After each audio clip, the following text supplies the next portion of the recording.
The U.S.-China Catholic Association forms a united front with China. Commentary: a real-life example of the Chinese regime's united front in action just unfolded in Texas. The U.S.-China Catholic Association, founded in 1989 to educate Catholics in America about the plight of their co-religionists in China, is now taking orders from, if not effectively run by, the United Front Work Department of the Chinese Communist Party. Here's the evidence. The recent biennial USCCA conference at the University of St. Thomas in Houston was supposed to have been headlined by Professor Fenggang Yang of Purdue University. Yang is a well-known advocate for religious freedom who has not only spoken out against the CCP's persecution of Christians, but has also specifically criticized the secret 2018 Vatican-China deal. At the conference, however, Yang did not plan to address these politically sensitive topics. In fact, his speech was innocuously titled Transforming Guanxi: Chinese Christian Transnational Ties and the Making of Social and Spiritual Capital.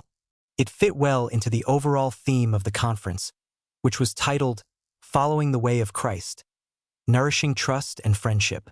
Even so, when Beijing got wind of the fact that Yang had been invited to speak, it dropped the hammer. Peter Tan, the chairman of the board of directors of the USCCA, was told by two Chinese officials to cancel Yang's keynote address and remove him from the list of speakers, and Tan did as instructed. We know this because, in an exclusive statement to LifeSite News, Yang recounts in detail how the matter unfolded. He had been invited to keynote the July 31st to August 2nd, 2026 USCCA conference the year before. But in May of this year, he received an email from Tan, saying that Chinese officials had raised objections to his inclusion in the conference. I just returned from China. While I was in Shanghai, I was confronted by two government officials regarding your participation in our conference. The email reads. Yang then called Tan, who reiterated that two Chinese officials had asked for his removal from the program. Tan then asked Yang to voluntarily withdraw from the conference. Yang responded, "Who exactly were these unnamed officials? Where did they work, and what were the specific reasons they wanted him dropped?" The board chair of the USCCA immediately became evasive. He told Yang he wasn't sure who they were or why they would want him removed. Then, in a clumsy effort to steer the conversation away from China, Tan made the absurd claim that the University of St. Thomas and the Archdiocese of Houston, both co-sponsors of the conference, would cancel the conference if Yang did not withdraw. None of this was good enough for the good professor.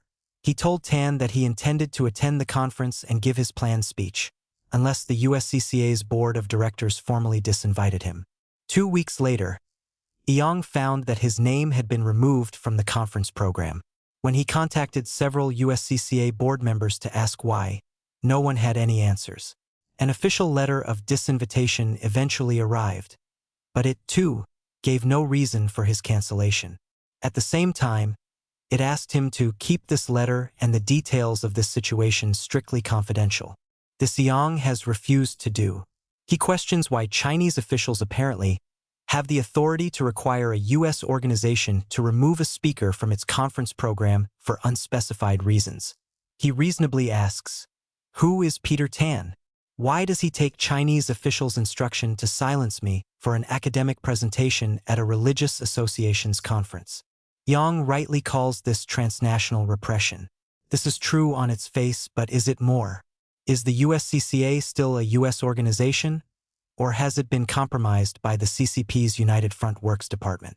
The UFWD, which has overall charge of religious affairs in China, is engaged across multiple fronts to shape and control public opinion in the United States, suppressing voices critical of China while advancing narratives and promoting individuals who support the party's policies.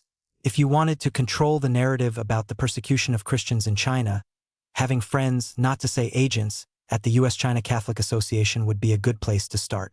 I do not seem to be alone in the opinion that the organization has been compromised. After Yang's cancellation, LifeSite News reported that distinguished sociologist Professor Richard Madsen refused to attend the conference and resigned from the board. Another sign that the USCCA is now marching in lockstep with the CCP comes in its revised mission statement.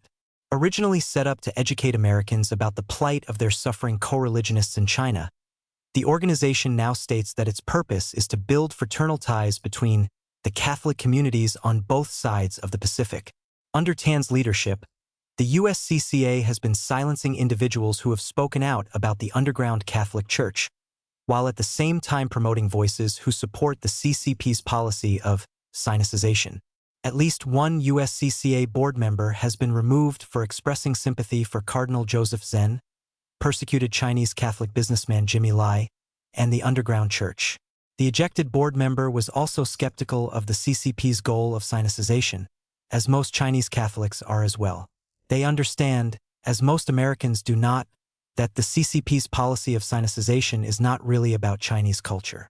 It is rather about political control and forcing the Chinese faithful to adapt to its Marxist ideology. Shi Taifeng, who heads the party's United Front Work Department and is overall in charge of the sinicization project, openly admits that the policy of sinicization has a political rather than a cultural meaning. That is to say, sinicization has nothing to do with Chinese cultural traditions. Rather, it means that Catholics in China must adapt to the Marxist, Leninist Maoist state and its ideology. It would be more accurate to call it Marxification. We have seen this at play before in Nazi Germany. Just as Lutheran and Catholic churches in Germany were forced to serve the goals of the Third Reich, so are churches in China forced to foster the worship of the CCP and its core leader Xi Jinping. Sinicization is also closely tied to the officially secret Sino-Vatican deal signed in 2018, which is believed to recognize the state-approved church in China and to allow the CCP to appoint bishops. The evidence shows that USCCA has devolved into an organization that works closely with China to manage Western perceptions of sinicization, the Sino-Vatican Agreement, and the broader persecution of the church in China. It downplays and suppresses critical accounts and voices. Has it been captured by the CCP's United Front Work Department? I suspect that Professor Fenggang Yang would say yes.